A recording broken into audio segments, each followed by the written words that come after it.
I'm Kelsey Burke, and this is Gina, my nurse. I love cheerleading, and that's my favorite thing. And when I first came here, and I met Gina, I told her about my interests, and she said she was a cheerleader, and so we kind of bonded on that a lot.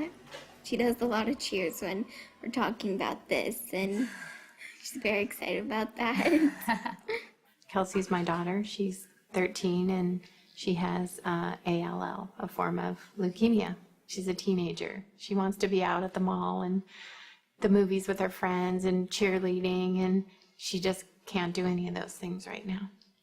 Just the little things, whether it's talking about her favorite TV show or, when it gets her mind off of the hard stuff and why she's really here.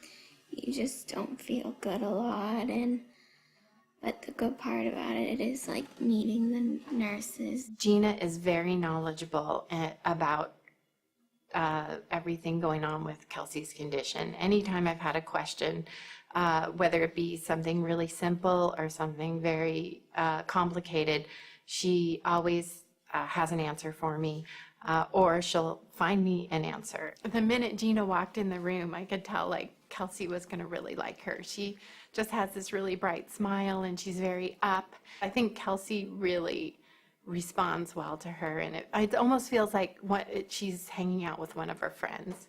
I know as a parent, when you see your child in pain or they're having a bad day, it helps that I know the nurse is there. There's a lot of support. We're not alone. We're not alone. You're not in it for the glory. The care you give comes naturally. Nicole's my nurse. She took care of me after I had a surgery one year and I couldn't swallow.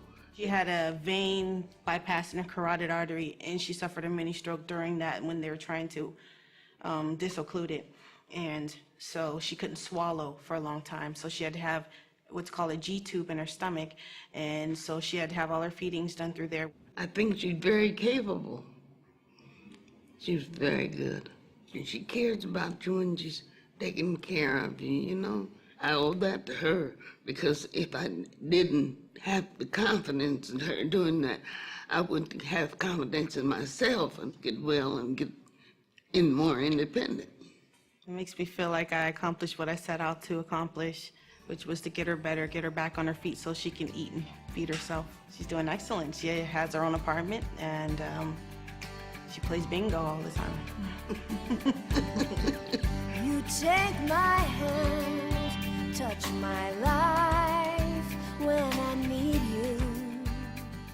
Well, I'm April, and my son is RJ, and Bill was one of our ICU nurses, one of our great ICU nurses. RJ has a lung disease called Hayman-Rick syndrome. He's had like over 60 hospitalized pneumonias, so we've been in the hospital over his whole life. When a kid is sick, the entire family is affected by it. The nurses there really were supportive.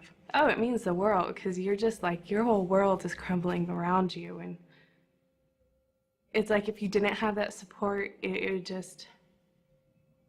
would be really lonely. They're the ones who are there day and night, with you, but having them take the ride with you was really nice.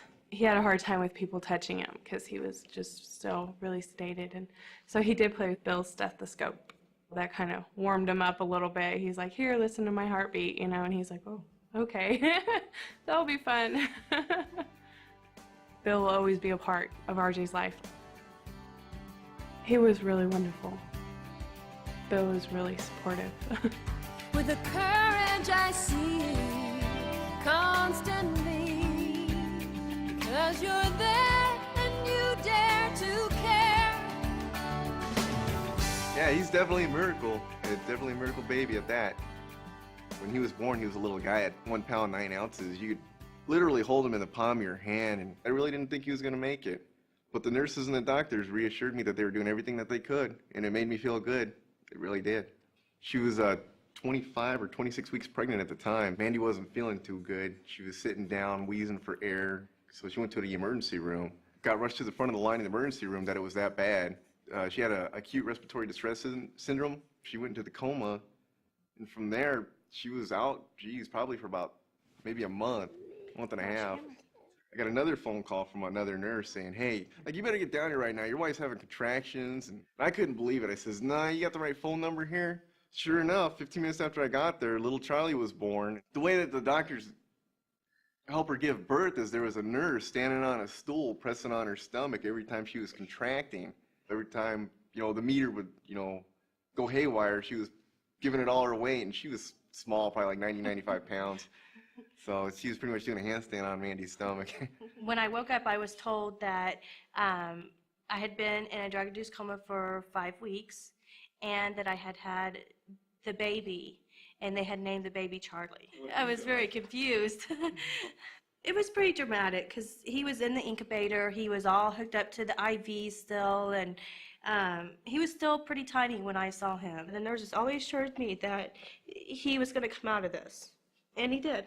Charlie was really little and had a lot to go through, but he was very strong. At the hospital where we took care of Charlie, there was a group of us, and we all worked really hard because we knew every day Mom was working hard too, that she was trying to get through her illness, and we definitely wanted to have a baby alive and well for her when she was capable of coming over to see him.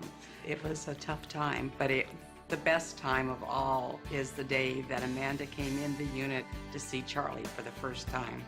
None of us working in that unit will ever forget that day. It was a miracle. You are my unsung hero, and I know it's not easy to walk in your shoes.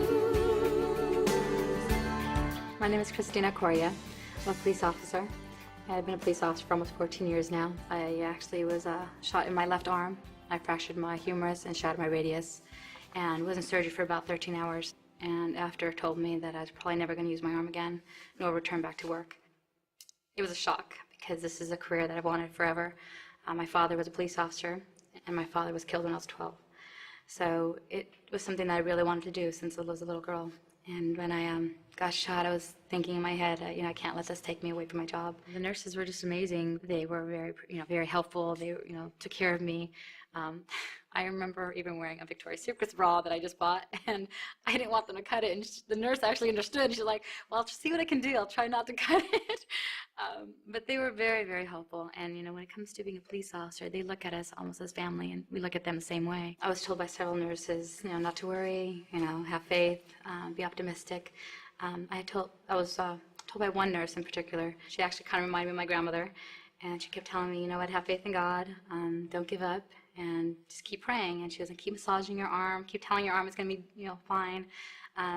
Keep telling your arm you love it. And she goes, don't worry, you'll get your arm back. And without her, I don't think I would have been able to go back to work and have the strength and courage and, optimism to do this and get everything back.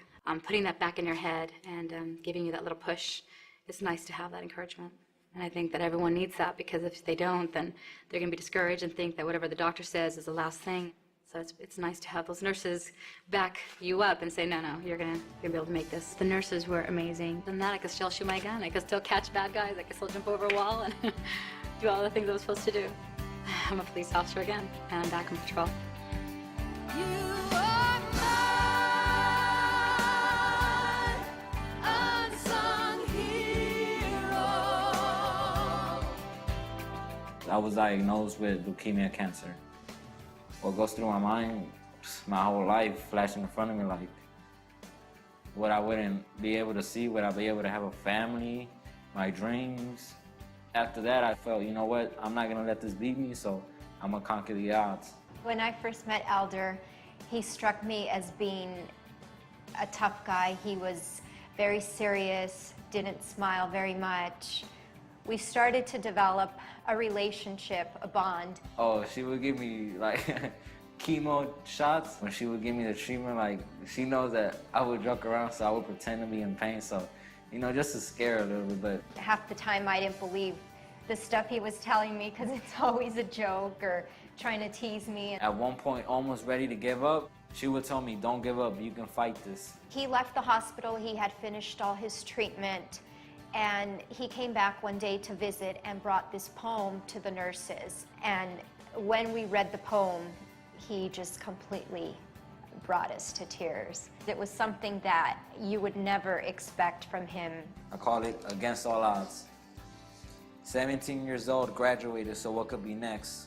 I was ready for the world, but yet you get a knock at the front door and you can't believe what they said. Your world falls down, only seeing red. Running with the pain can't compare to my parents' cries, shaking and breaking like their only boy's about to die. So I tried and put my feelings inside until I felt the presence that made me start believing. Since then, I made it a mission to survive and live on. Tell my people that when I'm out, this party is on, against all odds. I've never had a patient do anything like that before with any of us, and the poem is just amazing. It means that everything I do every single day is worth it. This is why I became a nurse.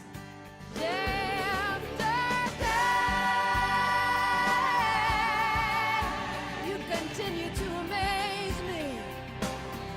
I was taken to the emergency room because I had lost a lot of blood. They had to take me to OR immediately and do emergency surgery.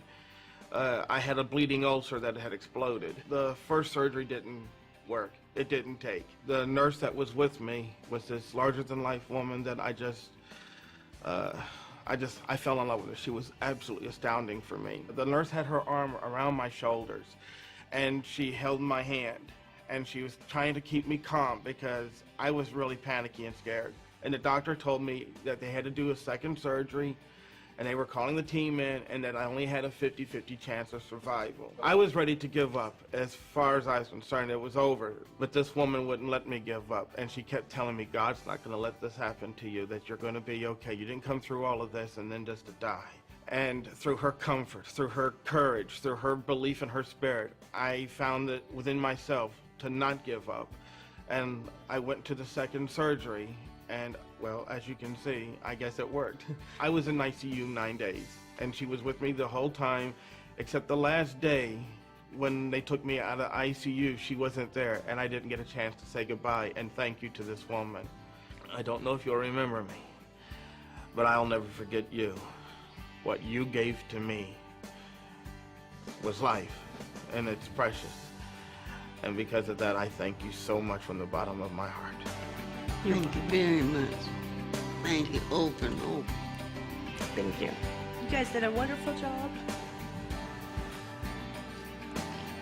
I'd like to say thank you so much for just helping me get through this.